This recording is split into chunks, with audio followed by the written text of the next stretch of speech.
She was an early participant too. All right, a couple quick announcements. One is we have a check over $25,000 for our policy. We announce it. This one is for $48,218. The vendor is Ferguson Malone Architecture. The purpose is the theater feasibility study, and the budget is from the capital budget. This, of course, is related to the project of hopefully creating a new entrance to the theater, which will be on the east side of the building, kind of near the on school property potentially. So this is so we can kind of really start to work and apply for grants and hopefully do some fundraising. So, step one. On February 13th, 2019, which is a Wednesday, there will be a budget workshop for the library, theater, and DPW. On February 21st, 2019, which is actually a Thursday and is another odd day because of the President's holiday, there'll be another budget workshop, this time the fire department and water and sewer. Then on March 4th, 2019, which is back to our regular Monday, there'll be a budget workshop for the Recreation and Parks Department and the Building Department. Additionally, I'd like to announce a public hearing requesting a special permit for adaptive reuse of a historic building at 45 West Clinton Avenue, better known as Octagon House, on February 21st, 2019 at 7 p.m. at Village Hall. If I can have a second. Second. All in favor? I'd like to ask if the questions that we put forward to them for secondary information, if that can become part of attachment to the filing, because I think it helps.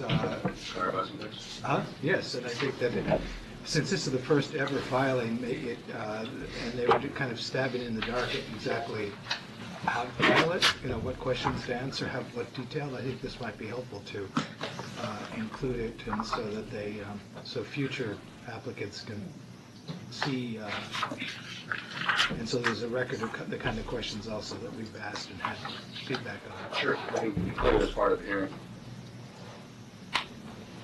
Larry has as the first action item. Yes.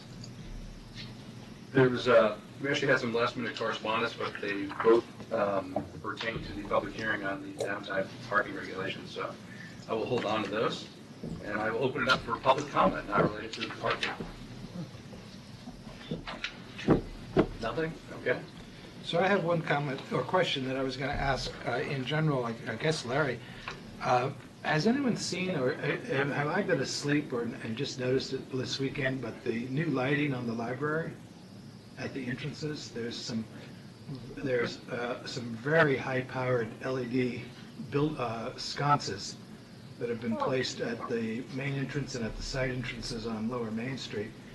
And I was a little bit surprised because they actually cast light directly outward. They're not in any way down lighting or anything. They're basically like having headlights coming out of the building. And I guess it was this weekend I noticed, or maybe Friday or something, I was driving by, I'm going, what are those lights? And all of a sudden I realized they're on the side of the building. So I'm kind of wondering, how'd they get approved? Excuse me, I can possibly illuminate the question. Oh, dear. I believe the lighting was installed by the new owner of the new managing agent of the apartment units. It was a combination of efficiency and security. Yeah, but did they go through the ARV, or would they have had to go through the ARV? Because that lighting would not be acceptable anywhere else in the village. I will ask. Well, I think it's me. I'm actually putting it on. I'm going to, if you want to ask them, fine, but I think it's kind of more like, what is the village's response? If that's totally legal, then the process, and I'm not saying it isn't, but I'm saying that there was something very odd about that type of lighting, even if I understand, but you can have security lighting that is down facing and now not at, basically at 8-foot level with like headlights coming right out of the building. So that's a difference in security lighting that's down lighting can be quite effective and doesn't interfere with traffic or visibility. So that's what my concern is.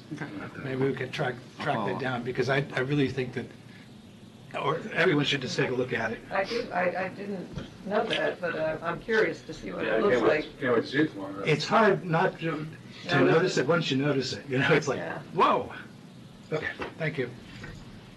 Bernie, excuse me, are you going to read in the letter that came, I'm not sure if it came timely regarding the Route 9 corridor? Or was it- We're going to hold it over to next week, Okay, or whenever our next meeting. fine, okay. Yeah, just because it didn't come in time for this, and we wanted, to me, it's like it's in depth enough that it's probably, I want to get it highlighted rather than just me reading a quick summary of it. I thought it was very, and it's not time sensitive because we're not acting on it, so we'll give it its proper light. We're gonna shine some light on it, are we? Are we gonna shine some light on it? Good. If there's no other public comment, other than Mark's, we'll move to the consent agenda. Anyone have any questions or comments? No. Apologize for my voice tonight, getting a cold. Otherwise, I'll make a motion to approve the consent agenda if we can get a second. Second. All in favor? Aye. I thought it was Super Bowl-itis. No, I wish it was. It started on Friday, so maybe it was pre-Super Bowl, just the dread of the Patriots winning again. Next, we will continue the public hearing, consider local law pertaining to the downtown parking regulations. I will read the two pieces of correspondence so I don't forget them. The first is from Janet Kovacs. Dear Larry and Brian, as co-chairs of the Matheson Park Playground Committee, Maureen and I are writing a brief note to show our support for the proposed new parking regulations, especially as it pertains to nearest Matheson Park. The addition of a few more 2-hour spots and the flexibility to look at some 6-hour spots turning into 2-hour spots on a seasonal basis is a very good news and important to us. We fully support the parking regulations as they propose, and thank you for considering the need for more 2-hour parking near the park. Have a good meeting tonight. Best, Janet Kovacs. The second one is from Arthur Segretti. Dear Mayor Smith, I want to thank you again for our last few email exchanges. That said, I also wanted to let you know that while I won't be able to make tonight's meeting in person, I am in support of those changes you discussed and would hope that you and the board continue to consider the need to change the direction of North Buckout Street to improve the safety for all residents. Thank you again, Arthur. The changes we mentioned were the additional 2-hour spots on North Buckout Street, just to clarify, it's not in this email. Those are the only two pieces of correspondence we received. Now we'll open it up to the board for any comments, and we'll open it up to the public. We talked about Do we this have one. to review it again, or we don't need to ask Mary Ann to review it again? You mean the changes since the, Yeah. the Yeah. last- okay, there were just, the big changes were that, well, the first one isn't that huge, but that the parking on Main Street, the 2-hour parking on Main Street also be effective on Saturday, not just Monday through Friday. Then, then the 2-hour parking was changed to,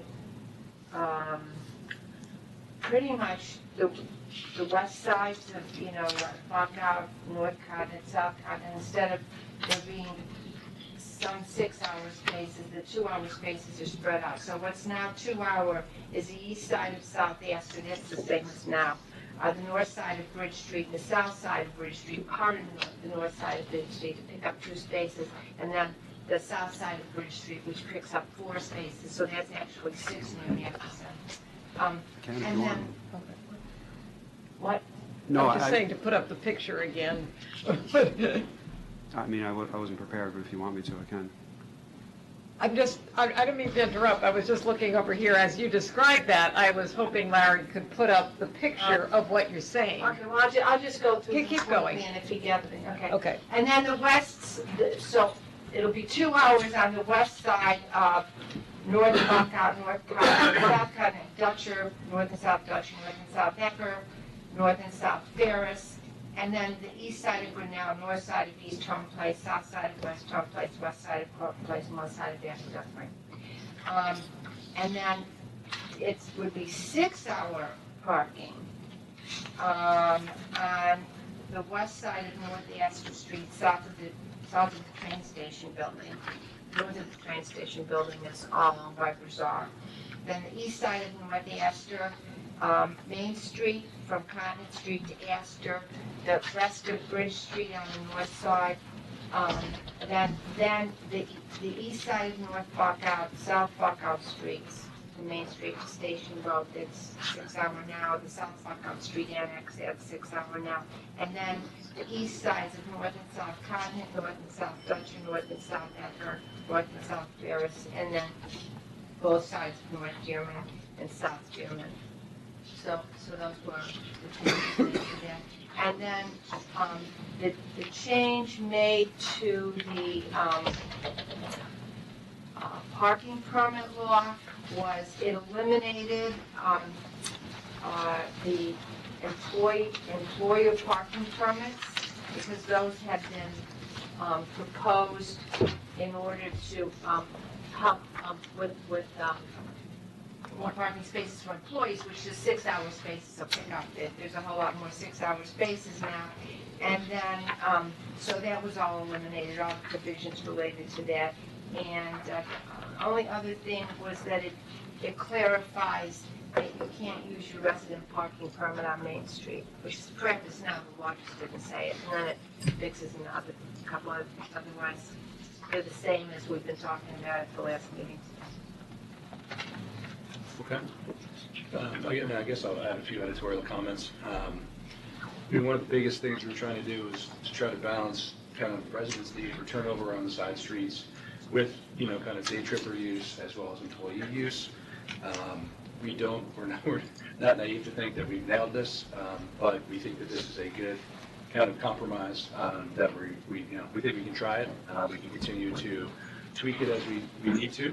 I think one great thing was this was all simplified, and that we don't have to create the whole employer parking, employee parking with trying to assign employee spots and how many does each business have and how many do they need and all those types of things. So in a lot of ways we kind of went with a simpler potential solution, but I think that that's kind of how we view it. I think we've done a ton of work on this.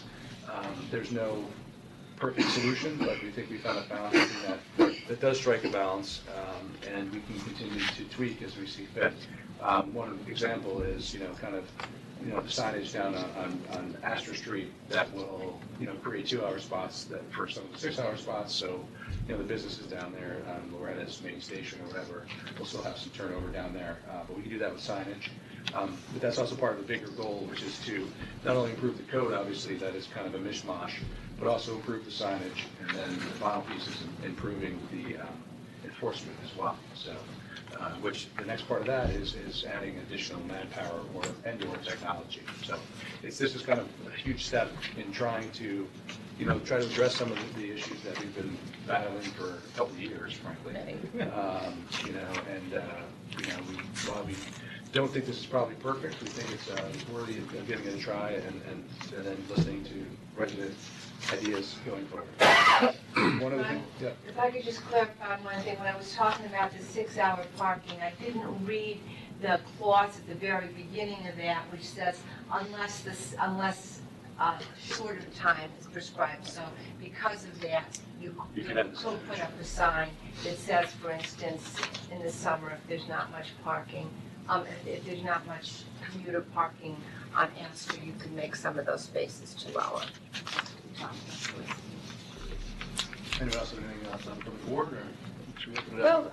I agree with you that, because we've done this for quite a few years, but the first time I looked at it and we read through the current code, it was an amazing mess of contradictory things, and the intention always was to fix up all those contradictions that are in the current code. So this will do that, and that was, to me, an important thing. We ought to have the code that we actually enforce. And the other thing is the hodgepodge of signage around, and we kept saying, well, we're not going to change the signage until we fix the code. So then that kept waiting, and then the signage was kind of a big mess. I totally agree with you, Brian, about enforcement. Once the signage is clear and the code is clear, enforcement should be careful and serious, and I think that will help a great deal. And it also is probably important to say that a few other things came up in the discussion, and some of them had to do with one-ways and changing things. It's not part of what we're doing tonight, but it's certainly something that brought to our attention, and I think we're going to consider some of those, major suggestions that we've heard a few times. So I'm happy to try it with this way now. And we can always come back. We can mark some of them differently, as Mary Ann said, to make them shorter. We can do the seasonal changes near the park as needed. And I think we just need to move forward. But, I'm still, ready to listen. Anybody else? Just reiterate what we've said before, is that this has to come in conjunction with strong enhancement to the parking enforcement process, which probably means new technology and potentially more emphasis from the police department to focus on this, because it's the only way we're really going to be able to make sure that get a light on whether the changes are working, but secondly, make sure that changes are actually enforced. And that actually reminds me, there were a couple of other things that came up in the comprehensive plan discussion about the size of commercial trucks or the size of trucks parking in certain places. That's not part of this parking, but again, it's still something that's in our mind that we're concerned about. So don't know where exactly that's going to go, but it's not forgotten.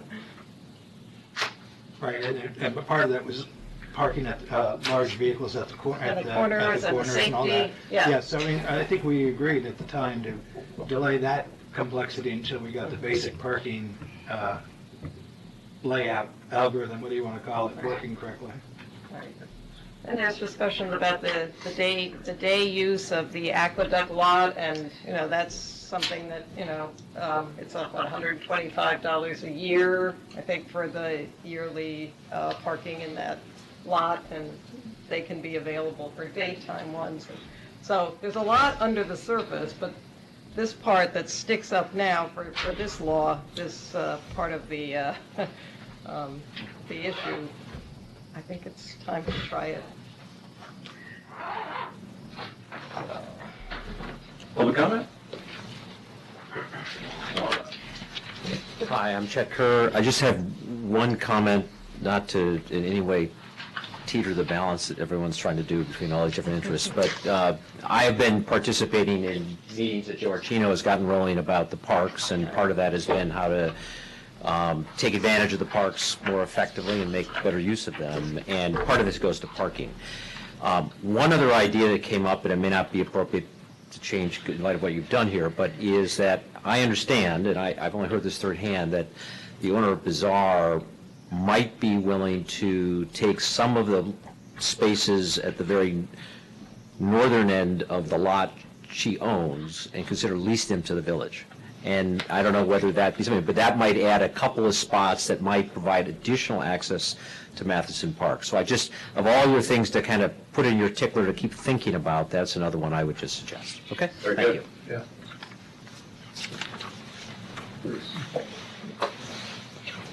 Good evening, Ron Ferguson, a resident of Fair Street. I just wanted some clarification on something. Item A, and forgive me, I have not attended some of the earlier meetings on this. The 2-hour parking, I'm sorry, item B, not, it's a section 2, item B for 2-hour parking, which includes a limit of 2 hours on the on certain sides of the side streets in the Main Street district. Was that a part of balancing out the turnover Correct. aspect of it? So we hope that when residents say go out to the store, they can come back and someone had to move their car. You don't have to with the resident permit, but Okay.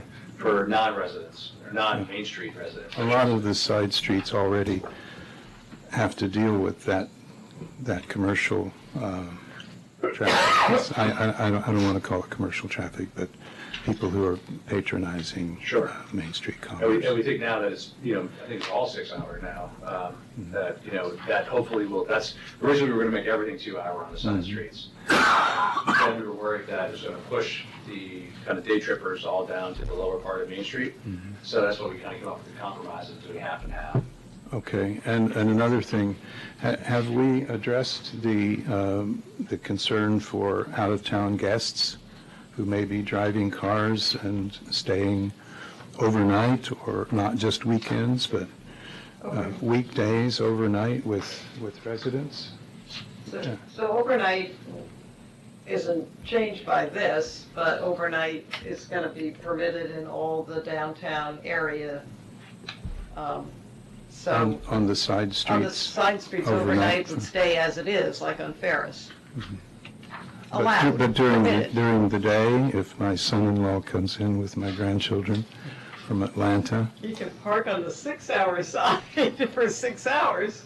okay, but there's no opportunity for permitted residents to have guest passes issued to them then? I would say that it's not in the current laws, but it's another one of those kind of things that we're looking at, or considering. But it's just, there's just many more kind of triggers to put in place and things to think through on some of those, like how many do you get? And do you have any annualized, do you get, all those How kind many of. grandchildren? Grandchildren, yeah. So, Right, they keep coming. but- This Oh, was, so- this was the relatively low-hanging fruit that took like 2 years. Uh-huh, okay. So I guess I shouldn't ask what my wife put me up to ask. I think you better. I better, especially if she's listening. There was a significant tax increase on the downtown residents, on the Main Street area residents imposed, and even those without Right. off-street parking got their taxes raised significantly. And so that is an added burden, and there's some sentiment that those residents shouldn't, or residents should not have to pay for their parking passes. Anyway, I had to say that. But I was if you, thinking maybe Supervisor Finer will pay for it, since he did the assessment. or the Mexicans, Go kick the can down the road. If you have 5 grandchildren, you get a deduction. but of course, if that were certainly granted to us, the exemption on paying for our parking passes, we certainly could pay for our guest passes if that ever comes around. How much is a parking pass anyway? The resident parking pass is $25, and it hasn't changed in 17 years. $25 for Right, a yeah. A year, Per Right here? vehicle. yeah. If you get to have. I mean, there is Good deal. administrative activity that has to go with. I hope your wife is going to make us raise these down. Take it from here and Careful what you put ask. it over there. Okay, thank you very much. Please. Hi, I compliment the board on taking on this sticky wicket. And I've often come here in the past to ask the board to please do something about the downtown parking, and I'm speaking mainly now for the residents of North Astor Street. And as you know, neither North nor South Astor Street have any driveways at all, mainly because the majority of the buildings were built before there were cars in common usage. My house is a 3-family house, and it was built during the Civil War. And parking has been a consistent problem. This is also the more affordable part of town. So the thought that a resident would have to pay to park in a lot somewhere, really, I don't think anybody agrees with. A resident ought to be able to use street parking. Particularly renters should be able to use. They rent an apartment, they ought to be able to have street parking. And what I'm seeing now is that potentially, with the passage of these changes, the parking situation may actually be worse after than before on North and South Astor Street, because 2-hour parking has now been moved to 6-hour parking. And though those parking limits can be overridden by a resident permit, there still has to be a spot to park in. And the 6-hour spots, of course, will be magnets for employees and commuters. So the residents may have fewer places to park because of the change to 6-hour parking. So I would advocate very strongly that rather than the new changes that create 6-hour parking on North and South Astor, there be 2-hour parking in that area to give the residents a reasonable chance of parking.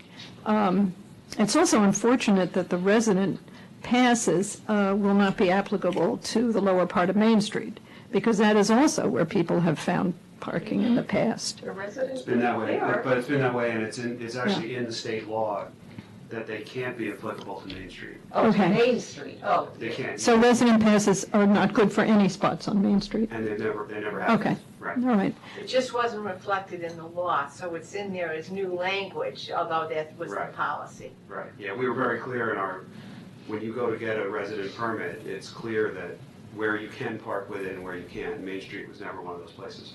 Okay, well, let me ask for clarification then. The recent change from 2-hour to 6-hour parking on North Astor, the purpose of that was? I mean, Because we took away so many 6-hour spots. And that's the closest to the train station, frankly. You took away 6-hour spots on the other side streets. Yes. And I lived on North Astor and for 7 years, and actually got tickets parking overnight down there. So there's No kidding. But now you can park over there. now you can park overnight. So And that's by overnight, what do we mean? The hours? 6 PM to 8 AM, essentially. I see. And That's- actually, what I see the old hours used to be is that the parking passes were good from 7 a.m. to 7 p.m., which was a 12-hour span. And now they are good from not 7 a.m. but 8 a.m., and instead of going to 7 p.m., they stop at 6 p.m.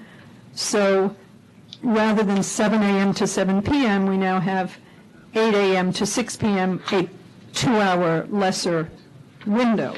Is that not There- correct? Well, that part of it's correct, but the other side of it is that outside of the window of 8 AM to 6 PM, there's no restrictions. So there's no need to have a resident permit that's effective. So be- Okay, so it's six- not a detriment that there's no longer No, a 12-hour we just span? matched it up because it made sense to match it up. Mm-hmm. Outside of those windows, after 6 PM, there's no time limit. Thank you for clarifying No that. problem. Then my only comment is, I would ask the board to please go back to the 2-hour limits on North Astor rather than the 6. And we still think that there are going to be some, almost where they are now. I'd say the only ones that are probably not going to be re-signed are the two in front of, I guess it's 22 North Astor where I still live. There's 2 spots there, kind of as you go up the hill. Yeah? Those 2 are probably going to be the only ones that are going to be changed, because the other ones down lower, that are 2-hour now, are going to be changed. And I guess the ones across the street. Across, right by the tracks. Right by the tracks. They become Yeah. 6. I would just point out that the street has no driveways, and that there are actually very few spots on North Astor Street, very few, and that we used to be able to use some of the ones that have been reclaimed by the yogurt shop, and that was a good 3 or 4 spaces that got eliminated, and then when the condominiums were built on the corner, their entryway eliminated another 1 or 2 spots. So we've been slowly losing spots, and there are very few remaining, and I would urge you to keep them as 2-hour. And I think it's not too much of an inconvenience for We have a commuter. We have added a lot more Yeah. 2-hour on North Buckout. So to me, that's, so, you know, the ones along the street, it's actually, I guess it's called Bridge Street. But the street, when you come around North Buckout, those are now going to be 2-hour on the left, and we're adding more 2-hour on the right. So it's actually, I think there's a plus. We've added more 2-hour in that area than we've taken away. Just maybe not right on North Astor proper. Are you talking about the diagonal spaces on Bridge Street? The diagonal spaces on Bridge Street and the parallel ones on the Some south of side. those, not all of them, right.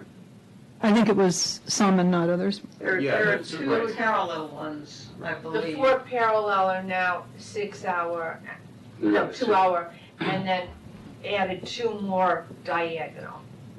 So there's plus 6 there. And Um, then the entire half of North Buckout Street is now 2 hours. So those, you know, there's a lot, I mean, if you add up all the net change on North Buckout and North Astor is probably 12 more 2-hour spots than we're taking away. So. Also, is overnight parking allowed in the diagonal spots in front of the library? Yes. Yes. Great, thank you very much. Your name for the record, please? Oh, I'm sorry, Christina Romalino. Next, please. Hi, my name is Amy Ziff. I'm an Irvington resident, and probably speaking on very much the opposite side. So I realize the pain of how hard it is to please everyone, and I'm not actually asking you to please me. My, personal situation is as a less frequent commuter, it doesn't make sense for me to have a train pass and wait a few years to get a train parking pass, rather, because I don't use it often enough, but I need those 6-hour spots so I can have a business meeting in Manhattan. We chose this community because of its proximity to Manhattan, and yet I get ticketed almost every time I have a meeting. So I have to factor in my ticket for Metro North, where I'm forced to park outside of the parking because there are no 6-hour spots, in the 6-hour availability, and now the pool is shrinking, and then I go down to the train where there are invariably no spots whatsoever, and you park in a commuter spot and you get a ticket. I mean, there's just no choice. I'm going to get a ticket one way or another. And so my question is, we could go all day long on, could we have a few more 6-hour spots? Because that would suit me, and it stinks for the person who, the issue is we have a parking problem in the town, and I was looking at the comprehensive plan, and I know you guys have been over this and are so thoughtful about it, which I really appreciate. I just was wondering if there is any chance whatsoever to open up the conversation about the wider parking issue, because it seems like we're going to spend money bringing people to the park, and we're going to, add attractions, and we want to, vibrant town, and we have more residents with younger children, but then, it's just all of these things require more, not less parking. And so I just wanted to know if you guys had something, to ace up your sleeve on how to give us more parking. Potential ace is where the DPW garage is. Yeah. And, that's going to be a key decision when we get to that. First, we got to find a spot for the DPW to move to, which we've been working on for years. But, and we've worked with the schools on it, we've worked with churches on it, we've worked with a whole bunch of different groups on Columbia, and frankly, we haven't found a great spot yet. I think the hopeful thing is that the DPW's proximity to downtown is not as important as, say, the fire department's proximity, because that's another, obviously, it's a spot we have, that potentially is, could be parking or something. So I would say that, it's not going to be in the next year or two, but hopefully in, 5 years, that's something that could be, at least being worked on, that we have some kind of activity. And how are you, order of business, order of magnitude, how do you decide, when does that kind of come up so that we could try and gather some support for? I would say that we've been almost nonstop working on trying to find a location for it. Right. For years, probably for 6 years. We've run down some, some of them might take a year to run down and then find out that it's a non-starter for money or location or whatever. So, I think that's one of those things where I'm always hopeful that there's just buyers going to call me and say, we have a great opportunity to move the DPW garage. And I think that's how, frankly, it's going to happen. Because we've kind of looked at all the easy places to go, and it hasn't, frankly, worked out. We just actually even looked, at talking to the ICS, or Immaculate Conception, about, their lot there, but the problem is that their school is doing so well now that it was basically closed, and they changed the purposing of it. Now it's overrun. So they're more talking about expanding that than eliminating it now. So, as something comes up, it seems like, there's some other factor comes down. So, all I can say is we're motivated to get that lot kind of. I don't think it's going to be just parking, in the perfect world, but I think that's a spot where there'll probably be parking and something else. So that's something hopeful downtown. Beyond that, we try to find every spot we can, and typically when we start looking at it, there's places we want to take spots away for safety reasons. So, it's a tough spot to be in. Literally. Yeah, literally. And even. You go back, 30 years, Larry, when it was all parallel parking, which was probably a lot safer, but there was 70 less spots. So now we have parallel parking, which to me, I'm always amazed that no one gets rear-ended backing out. Maybe it's slowly, but to me, it's something that Actually, when Connie and I first got on board in '09, we were complaining about empty storefronts, and I naively said, oh, I can't wait for the day that we're talking about how successful everything is downtown, and parking is our biggest issue. Well, I've been living my dream for 7 years now. And then in the recession, the Metro North lot had tons of empty spots. Tons. wow. So There was no you're waiting just list. living in good times, in a good village, and It's this tough, is. and we'll continue to look for spots, but as you see, like, one person wants us to not take away any 2 hours, and No, and exactly. it's, there's someone that, I've been on the waiting list now for the Irvington parking permit for almost 2 years, so I feel your pain. Not that it helps you, but, And then there are the Ardsley, I don't know, I guess the paid spots at the Ardsley train They're station taking as is well. the other option, if those aren't always full. They're always full.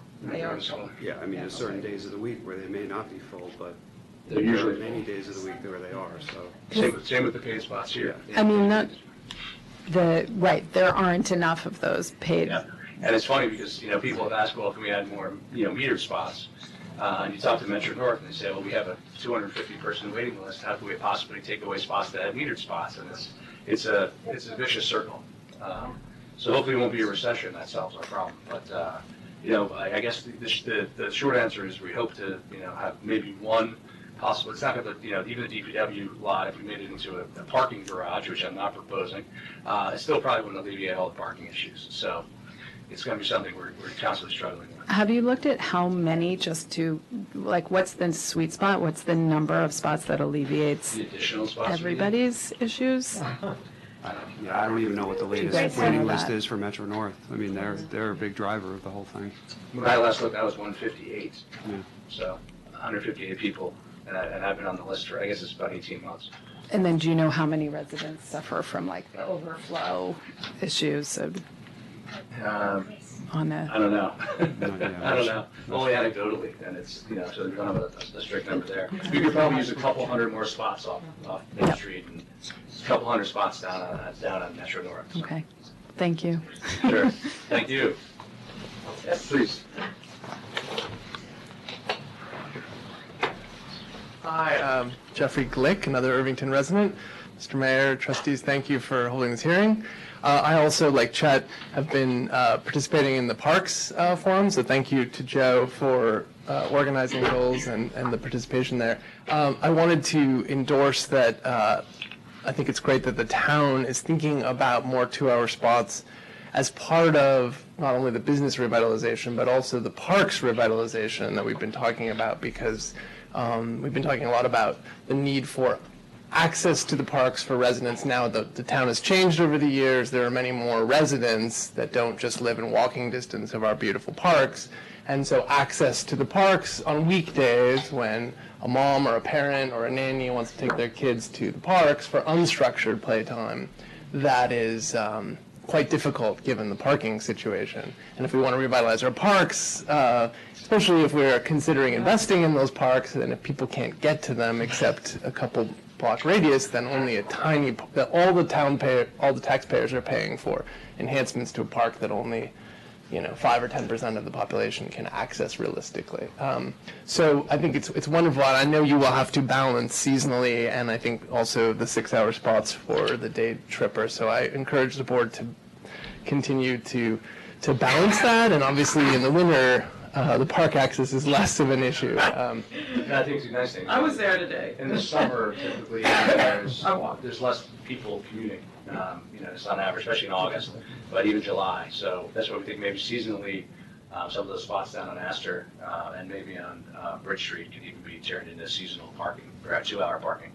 And also as a resident, I support the town plan and the mixed use idea for the DPW spot. That could be a mixed use commercial, residential parking structure seems quite advantageous, and historically I think we all know that was a busy thoroughfare historically because of the train access and it not having to walk up a hill for commercial activity. I wanted to lastly endorse the idea, and I made a connection for Trustee Lonke with Michelle Leddy, who I talked to about the 3 or 4 spots at Bazaar that are closest to Matheson Park, and she was open to a conversation with the town, obviously she'd have to be remunerated and it'd have to be worth her while, but she rarely uses all 12 of those spots, and they are the closest to Matheson, and it might be a couple more spots, 3 or 4 more 2-hour spots close to the park. And if you are a parent with hopefully a stroller and a little kid's bike and two kids and maybe a dog on a leash. Not Matheson Park. We're proposing that. There is a group of us. But I know. And at any rate, so that kind of access being close would be very helpful. Or a scooter or something for a kid, you know, and a picnic basket, hopefully. And so. And well, if you buy the frozen yogurt, you get the parking. But I think that could be a win-win for the town if the town was willing to invest in that. The other thing that Chet and I have discussed is I don't know, Mr. Mayor, if there is a spot in East Irvington that is off Sunnyside, whether that's been looked at for the DPW relocation. There is an unused spit of land that Chet has looked at off. Acre Firestone? May I step up? Yeah, you can step up, but there'd be another. We're very, very pro finding a home for that DPW. I have no idea, but as you know, there's a municipal lot on Sunnyside, and that municipal lot extends into a large unused plot of village land. It's behind Riverview Road, and so I don't even know what's back there or not. I don't know whether that's been something the village has considered. It might be swampy, but it is a large unused portion of land. So I just flip it out. Well, I know it was looked at some point when the Rec and Parks did an overall study to try to find any spaces for field use or for parking use, and it's not an easily developable. I think it's parkland. And it's I parkland. think it's parkland. I think It is it was dedicated when the Pennybridge Manor was built. The comprehensive plan in '86 tried to look at putting a ball field there back then, but because of the Okay. conditions. I wasn't aware it was designated as park. Is designated as park? I believe it was the park. It was actual parkland dedicated when the subdivision took place. Okay. Well, that may have solved I it. have to research it, but I mean, but I think it's also fairly environmentally sensitive there. So It I'm may not be, sure. and I don't know the area at all. Yeah, So. so we actually, the one place we talked about was the actual parking area on Sunnyside. Was one place we looked at. Mhm. Yeah. Yeah. And Okay. I don't think politically we want to say drain the swamp either. Anyone else? Very quickly, are you adding any disability spots? Are they handicap spots? I don't think in this we were. Well, we designate them in various places throughout the downtown, not in any particular plan, to be honest with you. No, I mean, have you added any from what's No. Because it's very limited. They're not made part of the code. They're just put up with signs and markings. So if there's places that we believe they're needed, we'll designate them. So if you think there's a spot or an area that needs more, certainly let me know. And I just want to say I'm for more. I think it's a good mistake.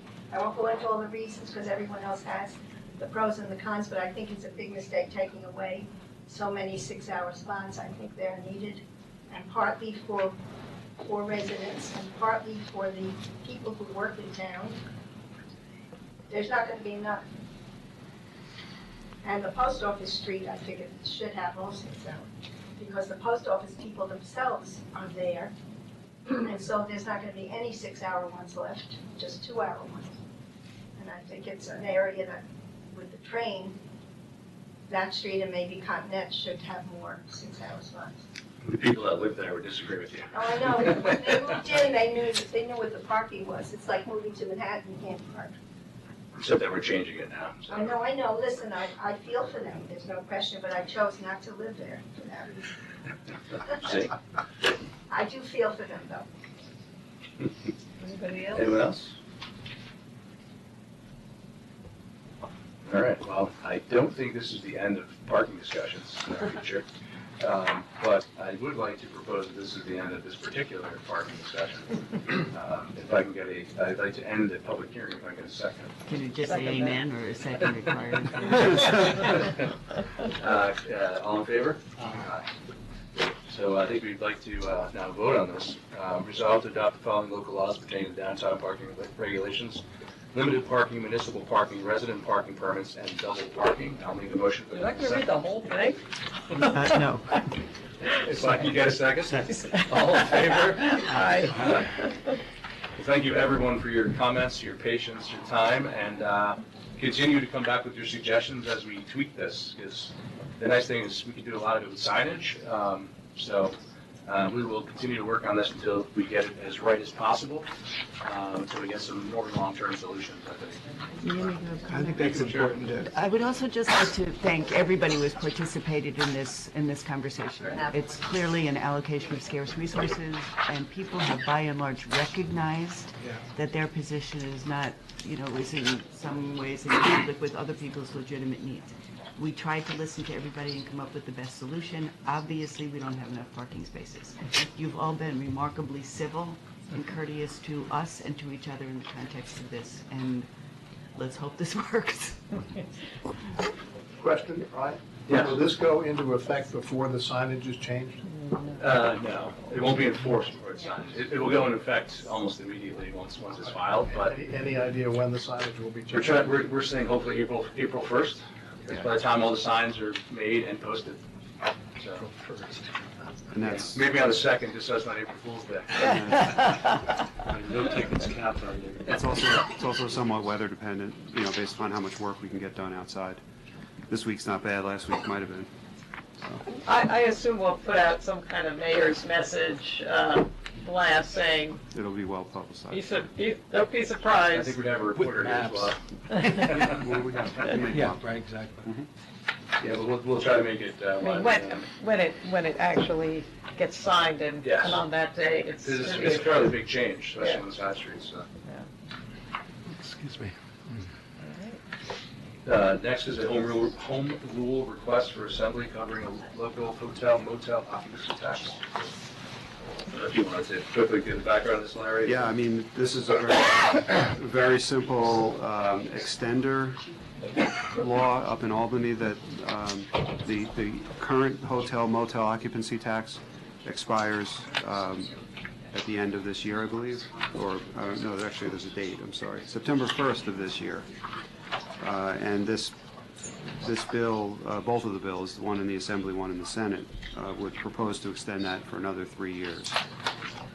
We don't currently have a local law imposing a hotel motel tax. We could if we wanted to.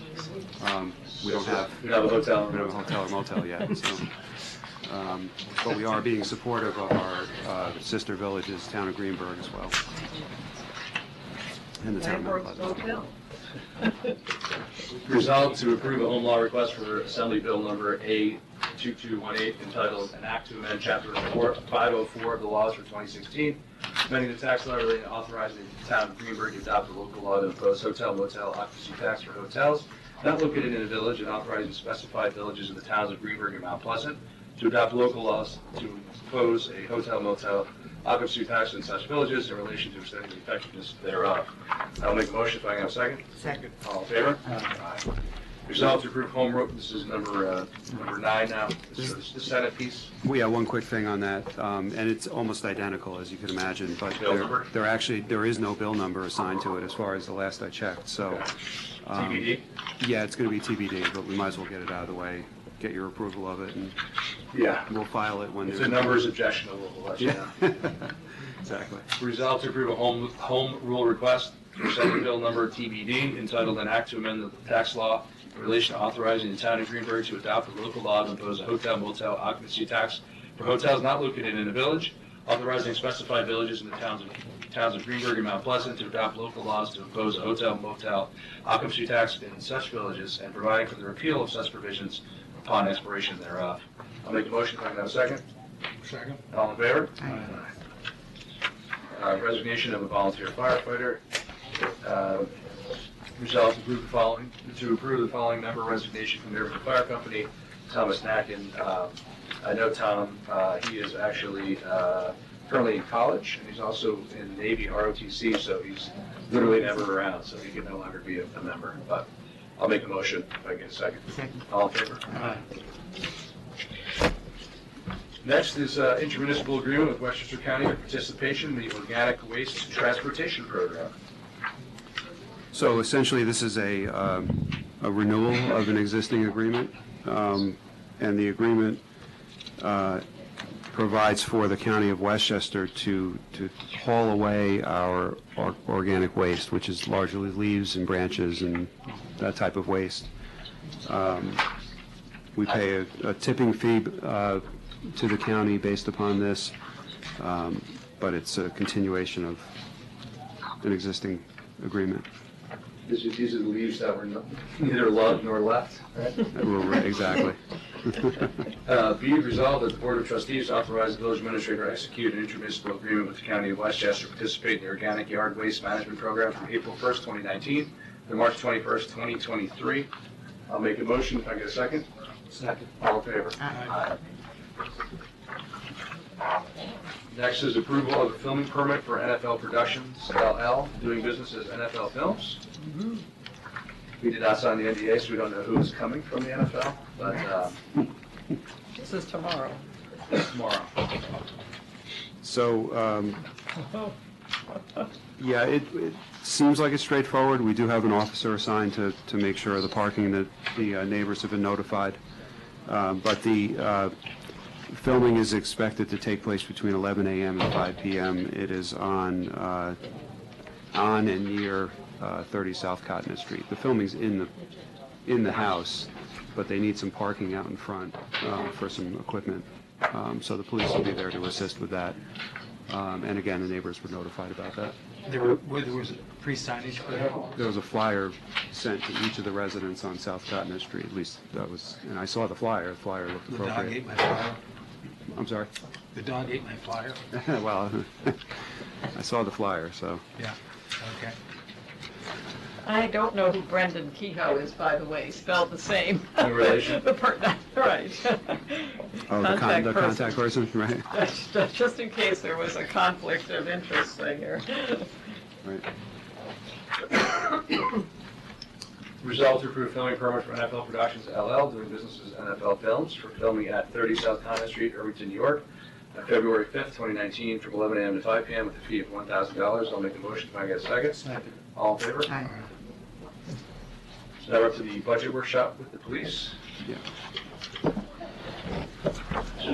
Chief coming? Sure. Why General. don't I do this, while the chief gets here? I did prepare an overview of where we are right now, to give you a kind of a context as to what we're looking at before we start the individual departmental presentations and requests. What I've done is, I've looked at our assessed value I received from Greenberg. I've looked at salary increases, healthcare insurance, our retirement contributions. And if you want to turn the first page in your booklet, in your binder is a schedule of the workshops. The next one is kind of a little synopsis of those areas. So if you just want to kind of look at it on, it's highlighted basically into some various areas. One with the assessed values, and we're looking at a very strong increase to our assessments from Greenberg. The only role I'm really working with is the one that was adopted back in September. There've been a lot of tertiary and small claims assessment reviews that are happening, but they're not yet reflected. So I've really estimated those, and I still see a strong increase. A lot of that increase, though, is because of the exemption, the phase-in exemption, due to the full assessment that was done 3 years ago. So this is the last, there's no more. This is now, everyone's at their full value in the role that we're working with. Also now the tax cap, it's at the maximum this year of 2%. We have a strong growth factor. And with the 2%, we're looking at, we can raise our taxes by $488,000 and still be within the compliance. We also have a rollover from prior year that we haven't used of $550,000 for a total available amount of over $1 million and still technically be within the cap. we raise our rates very high for taxpayers, but we would. Again, showing the uselessness Of of your this whole tax cap. system. That is such a great, wonderful win for the governor. It just want to make sure, I'm really going down to see a little, this sheet here. That's good. The salaries, I've already put in, Yeah, it's like 6.5% tax increase is what I see. We went to the maximum of the tax cap. Just that. Yeah. So anyway, I have in there already the Oh, it salaries. is cheap. Yeah, for the CSEA and for, of course, the new union, for the police union contracts that are reflected in here. Also, Social Security had to be increased, so it's across the board, and that's already reflected in the preliminary budget that I've done. Health insurance, we put in for right now an 8% increase in premiums. We also have additional policies needed, because we do anticipate some retirements this year. So we'll be paying those people that retire into retirement, so it's really additional policies. And so I have some in there built in. For our general liability and workers' comp insurance, we're looking at a 4% increase. We haven't received the rates, but that's what I've received as a 4% increase. And also an additional $5,000 was added because of the volunteer fire cancer benefit that was mandated by the state. That took place on January 1st. I guess some good news, though, I guess in the retirement contribution area, the rates are relatively flat over last year. The rate for our police and fire, we only really pay over the police, though, is 24% of all salaries. Still a hefty amount, but it hasn't gone up. On our non-police, it's a 15% contribution. So if all salaries that are paid, either would pay another 25% or 15% toward the retirement. We are seeing the impact of the newer tiers, the tier 5 and 6, which had the employees contributing towards it. And so it was a different tier, and we see that now making an impact in our premium. So our premium actually is going down. I'm anticipating a decrease overall in the insurance contribution. Okay, revenues, we haven't reviewed them line by line as yet, but I have reduced it by the $35,000 that was previously provided for, they call it AIM funding. It was spelled aid, and that was removed from the governor's latest budget. I don't know. That was removed from all villages in Westchester? Yes, there are none of them. Well, it had to be anyone that was, it was less than 10% of the whole budget was a certain threshold. It was low percentage, 2% or something like 2%? that. But anyway, it made it 0 in all Westchester municipalities. That's the net result. And many others, about 85 or 82% of all communities villages around the state would eliminate funding. But there are no villages in Westchester under this provision receiving funding. Our debt service is up by about $183,000. That's across water, library, and general fund. Our bonded principal is decreasing while the bond anticipation notes are increasing. We did a lot of borrowing for last year. We'll be seeking permanent financing in the fall, coming up now in 2019. And as we go into our capital budget, we'll look at when some of our permanent financing will be retiring. It's not this year, but the next year there's a large one finalizing its maturity. So that'll provide, let's say, a gap to backfeed it with other borrowings. But that's really part of the bigger discussion when we do the capital. So of the items that I highlighted, those costs represent almost $500,000. And what I had said before on the assessed values, it's really only an estimate because I'm waiting for better numbers from Greenberg, but we could increase the taxes by $530,000 and not impact the mill rate. So you're increasing the levy, but because the assessments are going up, the mill rate per thousand would remain the same. So last year, we did not have an increase in our mill rate.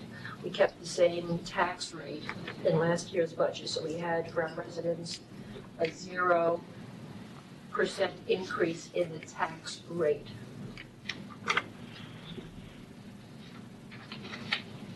I was looking at it. That's what it was last year. We were able to bring it at a 0% tax rate. So we'll see if that holds true, and I think a lot of it will be what the departments, bring to the table, and ultimately it's what that assessed valuation is going to be. Actually, with your mill rate change with the maximum at the cap max, it's a 7% increase. It's a little more than my back of the envelope, so. Right, what I did is on the next page is a little bit of a, there's the worksheet. So I did here, if you look at the worksheet, you have, the years leading up, you have the 18-19, tax rate per thousand. You can see that it was the same as the 17-18. And then I have it under flat. On the top, I have 530,000. That would be an increase in those, in the tax levy. And you can see the tax rate would remain the same. If we went to the max, which is over $1 million increase, that would be a big change in the tax rate. We go 699. Yeah, 699. When are we going to get that information from Greenberg? Greenberg, I had asked her when. Usually I get a better number sometime in January, which I did not receive. I was asking her. She gives it to all the villages at the same time. I'm looking at, I've asked her again, because it's very hard to work in something that are really an estimates based on either our listing of small claims, people that filed for small claims assessment review. I don't know what they've settled at. So she's working on that. I think what she's working really towards is getting out that tax bill for the county and for the town. So that she has to have that set in March. I'm going to say early March. But I'll ask her again if it's any closer. Okay. So Brenda, not that you have to know this now, but I was just interested when you talked about the positive impact of Tier 5 and 6. Do you have an idea of what percentage of the employees now are in that tier? I could work on it. Yeah, I mean, you don't have to answer now, I'm just curious. It's a relatively small Like amount. 10%, 20%. We don't have a lot of Right. turnover, but, you probably do see, I think, an impact of Just curious. people retiring that have been in the old tiers. I don't know if I have anyone left with Tier 3, maybe one or four new. Okay. I can use that for you. All right, what's next? So, the first department that we have scheduled to do a presentation is our police department.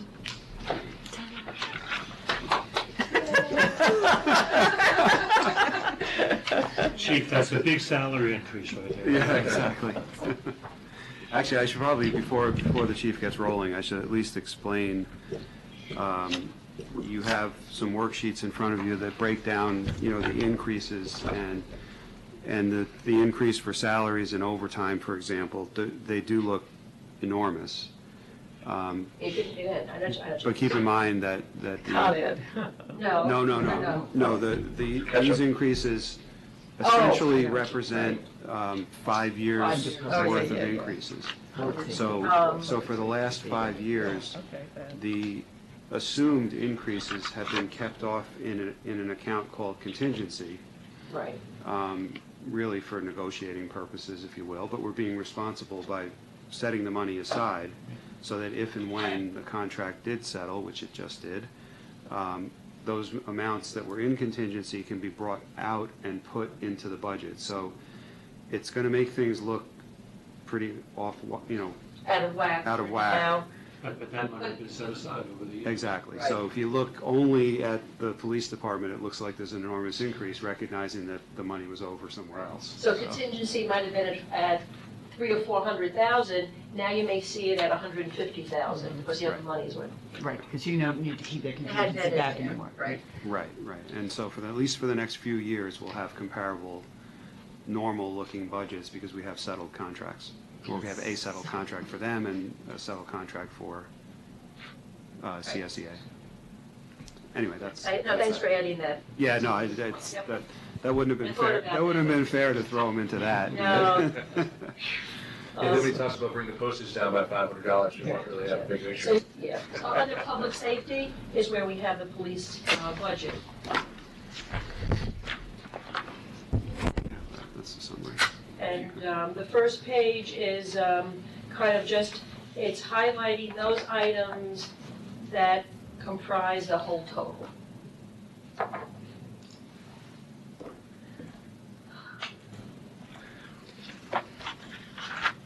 I see we're saving in postage. She's gonna hand deliver a lot of stuff now. Hang on. Because we have to do a hybrid. expensive. We have to do a hybrid so we can drive around. Oh, yeah. What is the hybrid? It's exciting news, actually. We were talking about, we actually talked about it about like 6 weeks ago, and now it's coming to fruition. What's Right. that? It's a, which, Mix, fuel and. I know what a hybrid is, No, but what is? the patrol vehicles, the actual, both the SUV and the, it's a Ford Interceptor, like the Yep. same, it looks the same, but it just has a hybrid engine now. They're the first manufacturer that has a police-rated vehicle that's a hybrid. I wanted to point out in that, there was just a recent news article in the last week or two about the Bolt, which is Chevrolet or Chevy, but it's now, they have a version, it's all electric, but is now police cruiser rated as well. In fact, that this is a note you might want to look into. Who is it? It's all over the news, but Hyattsville, Maryland is got their first one to fully evaluate. It's been totally tricked out. And it's basically, gives you all your EV benefits, almost 300-mile range of battery and very high speed acceleration and no exhaust, no fumes. So anyways, it's And you something. can sneak up on someone, because It's actually a problem so, they add noise to electric vehicles in order so pedestrians can hear them. And I think also the state maybe, I don't know about the Bolt, but the state has a program to, just like the parking enforcement vehicle, to give pretty heavy discounts on municipalities trying to evaluate them for use in their fleets. Right. So I would like to kind of call this out, and when we get to the capital budget, I'd like to call it out as something we maybe would be really smart to evaluate one upcoming. Right. Let me just add one on this cover page here. Under the salary increases, what I meant to do, and I was an oversight on my part, the salary increase of $574,000, that wasn't just the union increase. Also in there, there would be the proposal to add an additional lieutenant. Right. Okay, yeah, we can jump. Sorry about that. No, it's Yeah, fine. and it's lumped in there. I should have. So it's also what? An additional lieutenant. Oh, additional Right. lieutenant. So if you look at the detail, the backup pages give the detail. The first line are the salaries. So I have 2 notes in there, and the second note, there's a second lieutenant for illustrative purposes.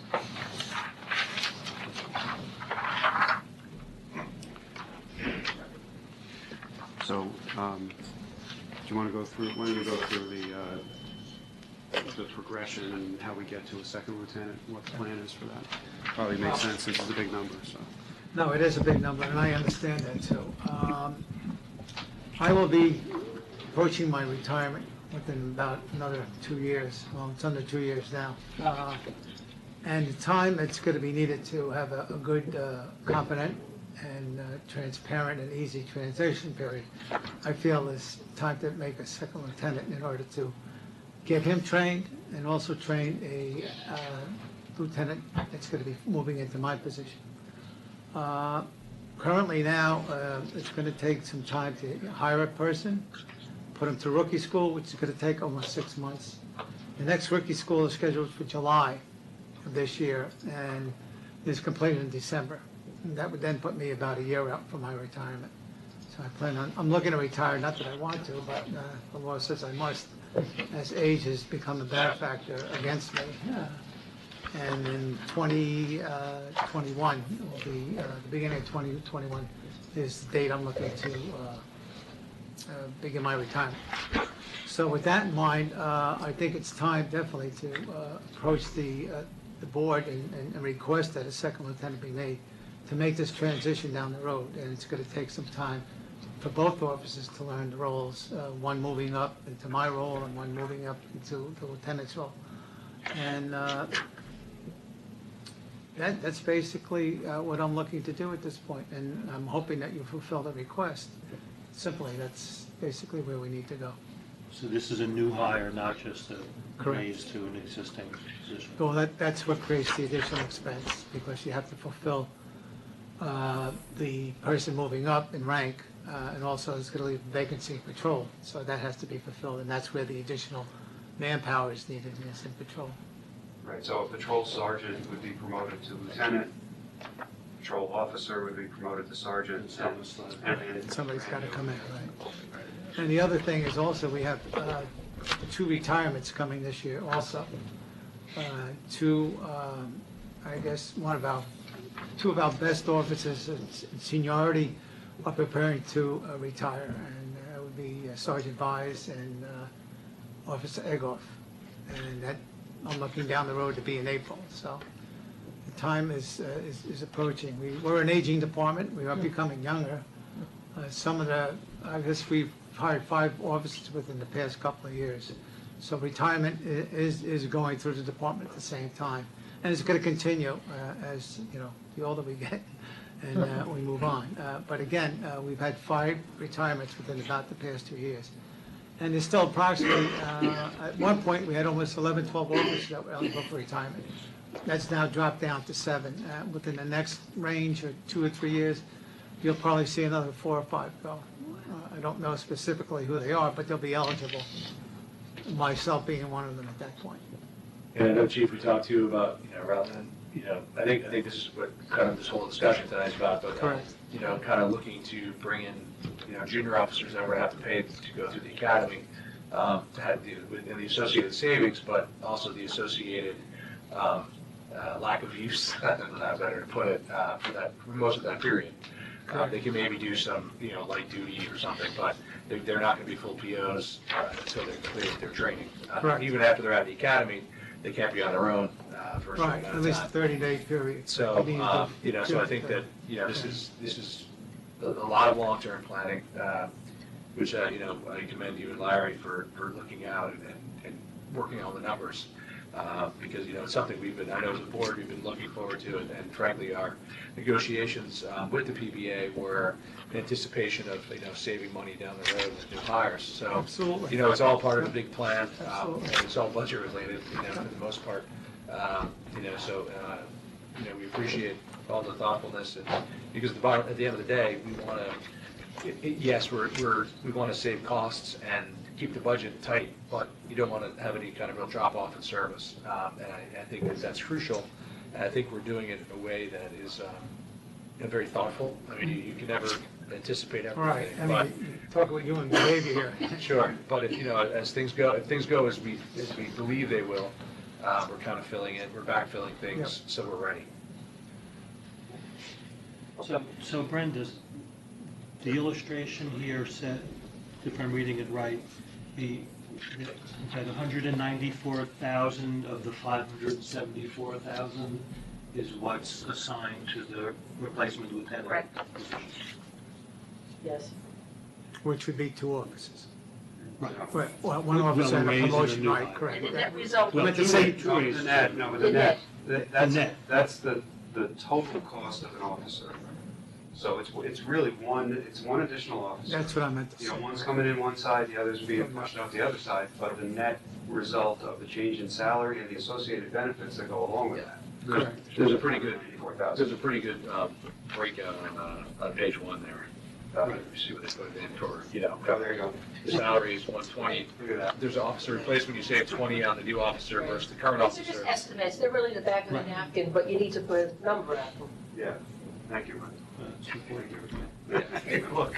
For illustrative purposes, very For good. illustrative purposes only. Good, very You good, didn't say- you didn't say only, Brenda. though. I like that. I hope I get invited to the holiday party with the holiday today. So I had a couple of questions. Sure. One, we were talking about the hybrid vehicle, and I was trying to cross-reference, because it's listed in the detailed budget at 35,300, and then additional equipment is 15,000, and then a license plate reader is 20,000. So I'm not sure how 28,300 adds up to that, because that's considerably more for equipment unless it's characterized somewhere else in the. No, that's an additional. I think it's the person. difference in cost maybe between a regular vehicle and a hybrid vehicle. I think that's- Correct. So if we got a regular vehicle, it'd be 20. Hold on. Now, is a license plate reader, Yeah, no, it's not just a hybrid. That's the issue. The license plate reader is license 20,000. plate reader? Yeah. That's They it. usually run- $8,000 difference makes much more sense. I guess the problem is because there's no historical data no detailed historical data in that. Well, I think we would have had a police vehicle anyway. Now we're gonna get a hybrid and we're adding a license. And a license plate reader. And $15,000 in equipment, which But I I don't think know the- what that compares to. I think that would probably be in the same ballpark, so I think. Yeah, it generally is. I mean, it's marking up the vehicle, it's Putting in putting cage lights, and- cage, radios, everything that goes in there with a marked vehicle. That's Okay, part- so that's a differential, okay, so, Right, so the 15 of equipment is It's standard. pretty standard. The 20 is a new cost that Right. wasn't previously provided for. And then the balance of the 28,300 difference that Brenda reported on the first page is the difference in the cost between the hybrid and the regular, so it's about 8,000. and that license plate reader isn't, you can't do it, schedule it over a course of 3 to 5 years in terms of depreciation? We don't depreciate municipal account. We can borrow for it, but that's a small borrow. So then, the other thing I was noticing was just the thing about the additional enforcement coming in at, for parking, coming in at 29 hours per week. And I assume this is not, is this a new person, or is this a? Yeah, that would probably be in addition to who we have now.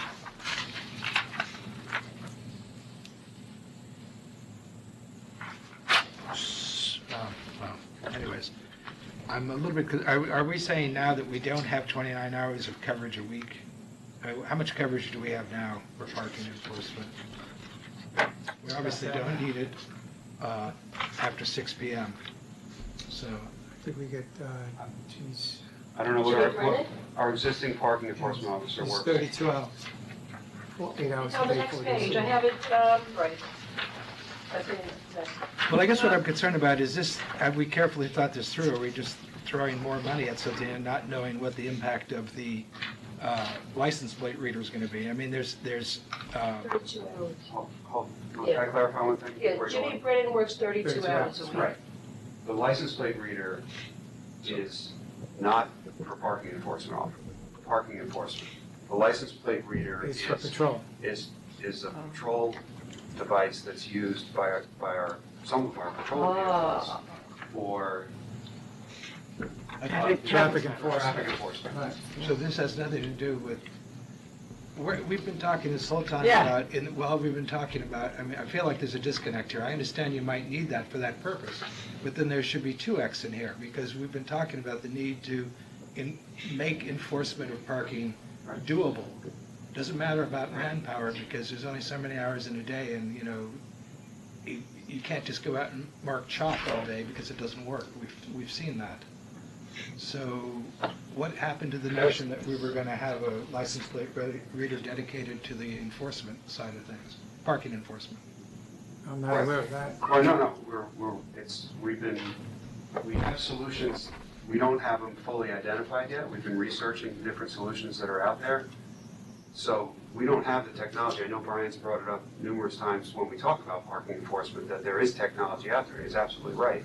We've seen demonstrations of it. We don't have an identified solution that we think will work for us. We haven't identified which one it is. So that's not part of this budget request.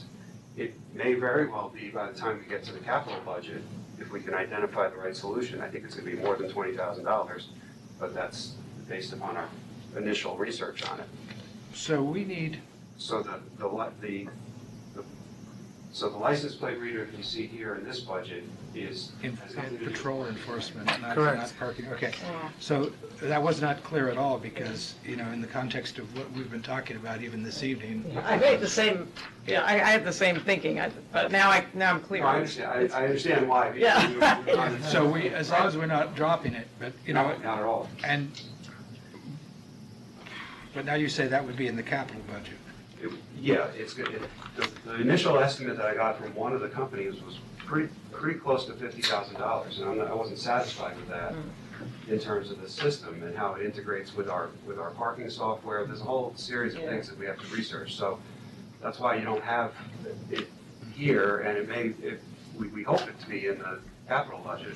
And there's a chance that potentially, if the technology is as great as we've been led to believe by salespeople, we can next year potentially we'd be having less manpower hours and that kind of thing. Right, so what we chose to do for purposes of discussion of the operating budget is we chose to put in a plan that includes labor to be able to attack the parking enforcement situation, because there's no question the existing labor that we have can't do the combination of a 2-hour and 6-hour effectively. If we break it down in a way with the additional manpower that's talked about here, the chief is telling us that he can get to. Well, we have 60 hours a week of controlled parking, from what I could see. 8 to 6, right? Is 10 hours a day by 6, since we're including Saturday now and constraints. Right. Or is that only on Main Street? I think that was on Main Street. Right. So anyways, the point is that we would need up to 60 hours of manpower on the street if we were actually going to have full coverage. Right. And you only have 32 right now. Right. So the proposal was for additional 29, and the 29 is to keep within the Affordable Care Act requirements for health insurance.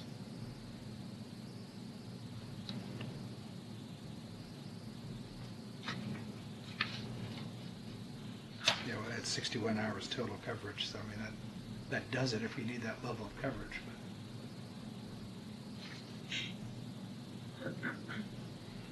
And imagine there'll probably be increased revenues as well from some of that. Yeah, I would say so at that point. Not to offset it all. No. I mean, I don't, yeah, it would fully offset it for sure, but. I guess I'm just concerned we're throwing, it looks like, and I'm using loose terms, so it's just the way I talk. We seem to be throwing a lot of money at a thing without really having a plan for the thing itself, fully thought through. So, I don't know, I mean, it's a big deal, I don't know, you don't have to hire the person right away, right, until you actually know how we're gonna go about implementing this. In terms of where the patrols take place and how whatever kind of procedure there's gonna be in terms of detecting. Well, initially, it's gonna be The one that doesn't work. chalk and return. Yeah, the one that doesn't work, right, so. I don't know about that. It doesn't work with one single person because you have too wide an area to take care of 2 hours, but the chalk and return works for 6 hours. When you got two people doing it, definitely would make more sense. Right, there's some sort of a division between those two people to reduce the size of the area for the 2 hour especially. Is there do we know the hourly rate of the parking enforcement person? Yes. Old and new? $24.96 is the current salary. $24.96 an hour? Great. Oh, so these are part-time Part-time, positions, right. yeah, okay. And we have training money in here for when we are going $25 to, an hour. or we assume it's just gonna be part of their hourly, they're gonna have to be trained on the system somehow. Someone's gonna have to be trained on whatever the system's brought in. When the system's brought in. Right. I mean, you can Package that. include that as part of the capital implementation. Do we have a time goal about when we're gonna look at, try to make a decision on those kinds of things? Again, I'd like to have it in the capital budget request, so that's in the next 3 to 4 months. Do we know, I guess, this is all the same kind of discussion, I'm sorry, because, do we know if any of the other villages are using these kinds of things? Would it be possible, Larry, for you just to reach out to some of the villages and see if they're, because maybe they have some systems, they could tell you it's great, or they tell you, don't bother, with this one is not good. Yeah. All right, I guess that's the end of my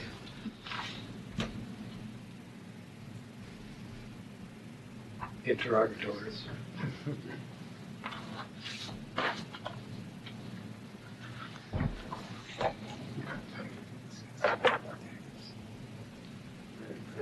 Yeah, go right ahead. Oh, just one more thing. We are also looking at, to make a promotion to Detective 1 officer who's been back there now. He'll be approaching 18 months in June. And under the current, I guess, standards, would basically rule, he definitely needs to be promoted to detective. And that would incur an additional raise to him in June. So I mean, just for history, we've been operating with one permanent detective in the detective division because the second detective that we had historically was promoted to patrol sergeant. Right. So that left a vacancy. An officer was assigned to the division, which they can do on a temporary basis without any increase in pay, but only for up to 18 months. And so the chief is now recommending that that person be made permanent in the detective division. So we in this budget line? I believe the slot is there, but I don't. Right, I will check. It It's not. It wasn't that much money. It's not a No. huge differential It wasn't a between huge- no. top grade patrol and detectives, so. But I mean, I see step increases. Yeah, those are just, That's from 3 to 2 and 4. yeah, that's Yeah, what that's that was. patrol. That was not the promotion. Patrol to detective, yes, that's Yeah. item number 8. Wait, I have it, yes. Yes, it number is, yeah. eight. Yeah, it's on the first page. There you go. $12,832. Yeah. And we can, by the way, we can go into the specifics of people and performance and reason for promotion in executive session with the chief at any time. We're not making the promotion tonight. It's Right. We're talking just budget in general, but we can certainly talk beyond that.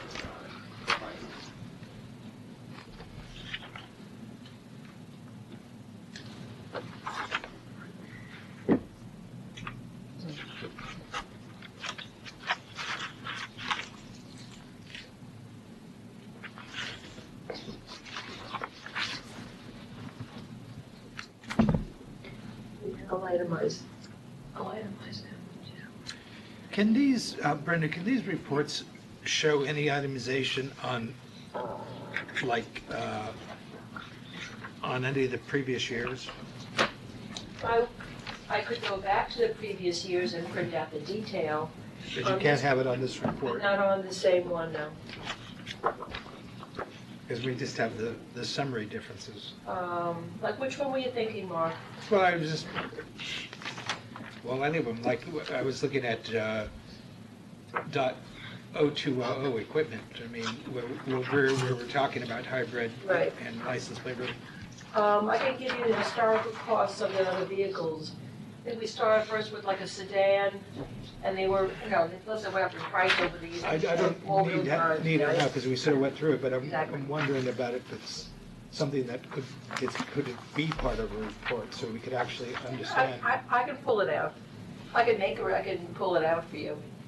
It won't appear on one report Won't like this. appear on We have one. multiple columns. I know what you're looking for, but Because that's a way that you could, because you don't know how to drill down to see what you're looking at.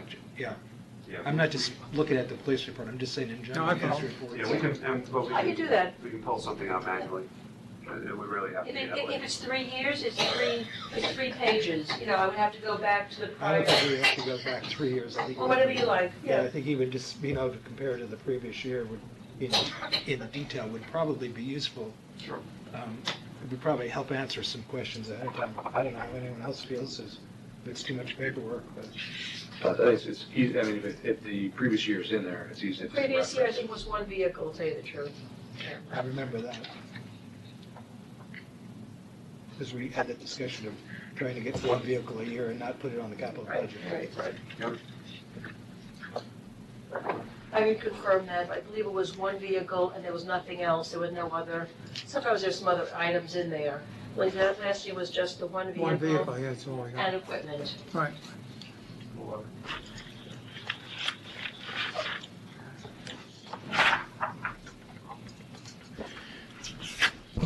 Getting any sound devices yet, Chief? For noise complaint enforcement? With regard to, When you change the law, we'll make sure we have the right equipment. Seriously. No, I mean, Now, where are we on that? We had I numbers. didn't hear what you were brought up. Oh, I'm sorry. I just realized, I saw certified speedometers, and I started to think about other certified equipment. What about the audio, the sound? Oh, TV meters? right. And at that point, I think Right. I'm dropping bits, because where did we stand on that? I believe that we were waiting to gather some information in the field. Okay. To see, We haven't had the opportunity. to see how loud the crickets were, you mean? Or- I think that's right, though. Yeah, okay. So the legislation is drafted, but the numbers that are in the legislation, which is the important part. Or placeholders. Right. Yeah. Because we want to see what those numbers really mean out in the field. Right. Just get a feel for that, so that's where we are. But seriously, if and when the board does update the law, we would obviously make sure that people charged with enforcing it will have the right equipment. Yeah, okay. Thank you. But I think for now, if we have enough information, we can always call you back, Chief, if we have additional questions. Thank you. Thank you. okay, thank you. May I say something regarding the chief? That's why I'm waiting. Microphone. Something I've been wanting to do for a long time, but he's not usually here. Okay. I have, Microphone. No one can hear you. no one can hear me? I can. I'll talk, really? Wait, look at me, Mike.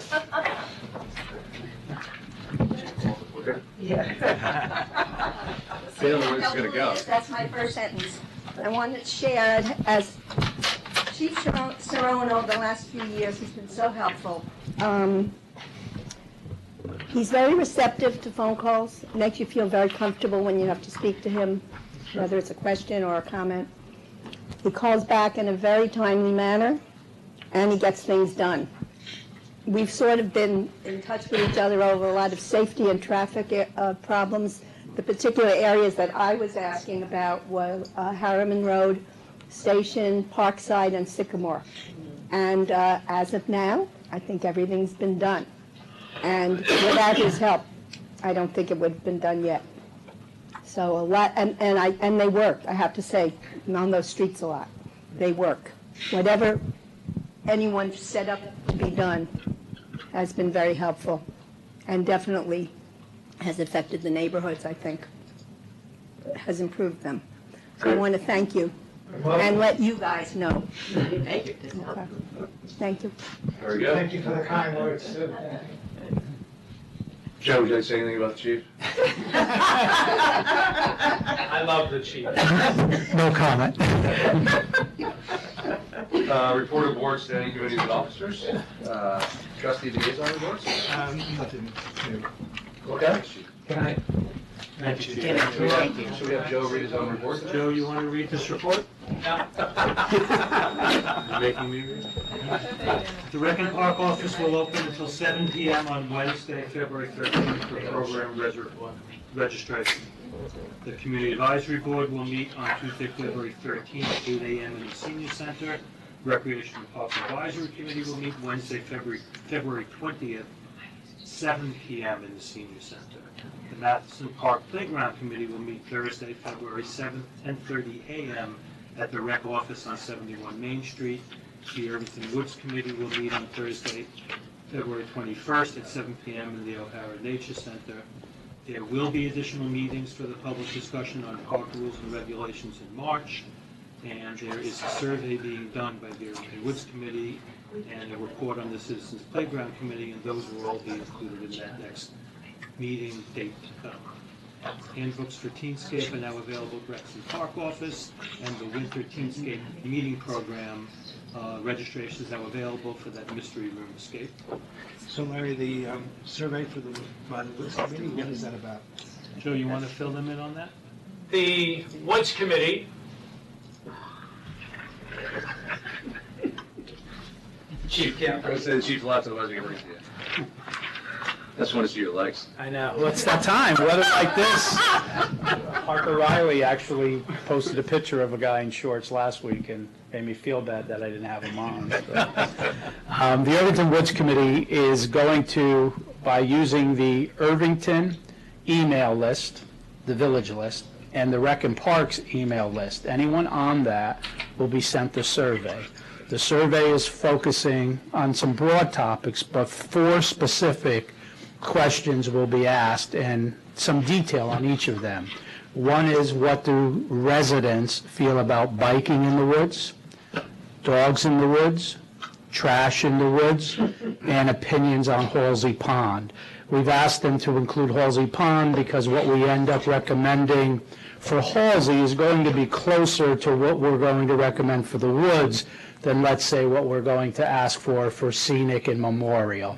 So with the help of the chair, Nikki Coddington, different members of the committees have been tasked with the areas. The question should go out before their next meeting, which is in 2 weeks. And then in the March meeting, we'll ask them to give their first overview of their findings. So. Is this like an electronic survey?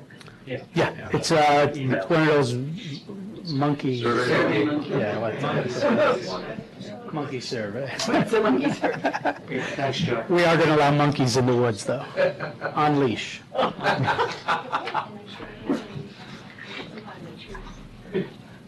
Anything else? I'll just add that dates and fee schedules for 2019 summer day camps have been released. Early bird feeds are a must for anyone committed. This year, parents have a choice of the entire summer or 1 or 2 sessions. Great. That's it. Connie? We don't seem to have a highway No, I didn't. report, but, I mean, nothing, Or water. nothing bad. There was a water No, main break on Main Street. No, Yeah. no water main breaks, no nothing. No, there's a water main break on Main Street. Oh, there was a water main break. Sunday. Of course, it's on Sunday. Yeah. Not due to Con Ed, D. Yeah. Anyway, well, just to always remind people about what's going on in the theater, up in Village Hall lobby, there's always little flyers about what's coming up, and there's a Clock Tower performance of Sweeney Todd this weekend, the teen troupe. And then the next week, there's the Immigrant Stories program, Lift the Lamp. That's free, and that's on February 22nd, and that will be very fascinating, I believe. I also, up in the lobby, there's also the list of all the restaurants in town, and it's online, too. So if you have people visiting here, everybody knows what's here, but there are, obviously, there have been a few restaurants that have closed recently. But just reminds us all that we really, I think we all do, but sometimes it's good to be reminded that supporting our local restaurants and businesses is always a good idea. So, yes, okay, that's Connie, it. you said plural. What else Oh, besides El Cerriso? Mr. Koo's Kitchen. Closed? And closed, and Il Cerriso, and I guess we call Zerilli's closed, right? Well, It's kind of closed, or, No. no, it's not. No. Every time I walk by, it's closed. It's open. Okay. Yeah, they close, It's just dark. they close early. Oh, okay, maybe that's. It's different hours than Yeah. Silver Okay, used to all right, have. it's not. They're longer dark. hours, but it looks closed, the glasses will start Yeah, it was like, if you're driving. They need to have an open light. yeah. Absolutely. library. Il Cerriso and Mr. Cruz kitchen. I was thinking exactly the same thing. Okay. Okay. All right, the court, very, very exciting and good news. The New York State Unified Court System has given a JCAP, which is Justice Court Assistance Program grant in the massive amount of $222.60 That's 100. for 2 security stanchions and 2 security blinds. Every little bit helps. And also, just we hear about grants all the time. Somebody had to apply for this. It takes time, but we got it. The fire department, there were 30 calls for fire and rescue in January. On Tuesday, the 8th, there was a 3-hour lecture on basement fires in residential structures. And on the 16th, next Tuesday, there will be the annual mandatory PESH, which stands for Public Employee Safety and Health Program. It's a meeting with the village insurance agent. This has to do with hazardous conditions in the workplace, bloodborne pathogens, right to know about hazardous conditions, and I lost the last one. Sorry. But anyway, this is all has to do with hazards in the workplace, and they're meeting on that. For the library, if you go to tutor.com, any students out there, you can get free live tutoring in various subjects, including SAT and AP. And there's, please check the library website, because there are just tons of offerings, everything from memoir writing to yoga to growing your family tree. One that sticks out is a presentation on presidents and sports, which will be on 2/12 at 7. And there will be a Telemon in Paris concert on Sunday the 24th by the Tableau Vivant. And you can still see in the Martucci Gallery exhibit of works by high school students.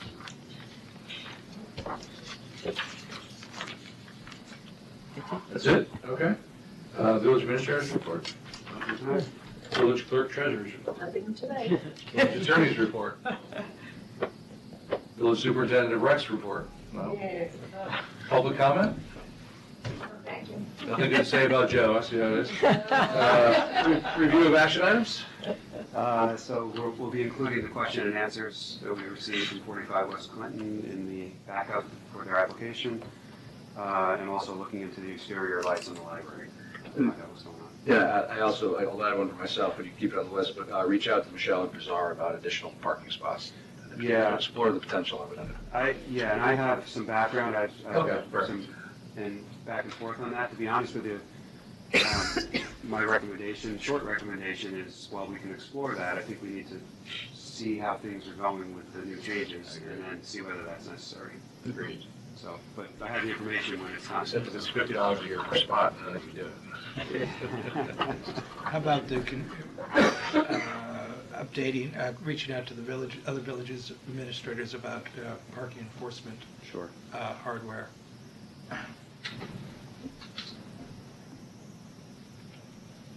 Okay, I'll make a motion to adjourn, so I can get a second? Second. All in favor? Aye.